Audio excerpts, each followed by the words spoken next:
Facebook মামা জিন্দাবাদ, মেটা মামা জিন্দাবাদ। মামা, আপনাদের নিয়ম কারণগুলা এখনই বুঝতে পারতেছি না। এতদিন হয়ে গেল, কারণ জানেন, কয়দিন হলে রিচ এঙ্গেজমেন্ট বাড়াই দেন, কয়দিন হইলে কমিয়ে দেন, কয়দিন হইলে লাইক কমেন্ট এত আসে, কমেন্টের রিপ্লাই দিতে পারি না, আর কয়দিন হইলে আমি ঘুমাই। তো সবাইকে আসসালামু আলাইকুম। সবাই কেমন আছেন? জানি আলহামদুলিল্লাহ ভালো আছেন, আমিও আলহামদুলিল্লাহ ভালো আছি। আল্লাহ পাক ভালো রেখেছেন।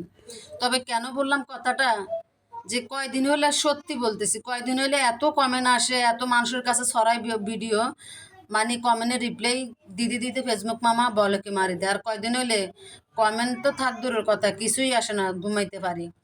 তো যাই হোক, আজকে আবার নতুন একটা অন্য রকমের রান্না নিয়ে আসলাম। আমি আজকে বাটা মাছ রান্না করেছি এখানে নতুনভাবে, ছোট ছোট পিস করে বাটা মাছ রান্না করেছি। তবে যেটা সত্যি কথা, আমার বাসার সবাই কিন্তু অনেক মজা করে খেয়েছে, কিন্তু আমি মজা পাইনি। যেটা সত্যি কথা, সত্যিটা সত্যি বলতেই হবে। তো এখানে আমি কি করলাম, আজকে আবার আমার 3 মা ছেলে একসাথে পান্তা ভাত খেতে বসে গেলাম। এখানে কই মাছ ভাজা, ডিম ভাজা, শাক ভাজি, তারপরে যে অন্য পুরান একটা তরকারি ছিল, সব কিছু নিয়ে 3 জনে এখানে পান্তা ভাত খেতে বসে গেলাম। আমাদের পান্তা চলতেছে আলহামদুলিল্লাহ। এই পান্তা খেয়ে আর দুপুরে ভাত খেতে হয় নাই। তবে আমি এখানে একা খাই না, আমার মেয়ে আছে, ছেলে আছে, আমরা 3 জন একসাথে বসছি খাওয়ার জন্য আলহামদুলিল্লাহ। এখানে মাঝখানে আবার আমার ছোট মেয়েটা দুষ্টামি করতেছে, আপনাদেরকে করতেছে, লাইক দিতেছে, যে লাইক দেওয়ার জন্য।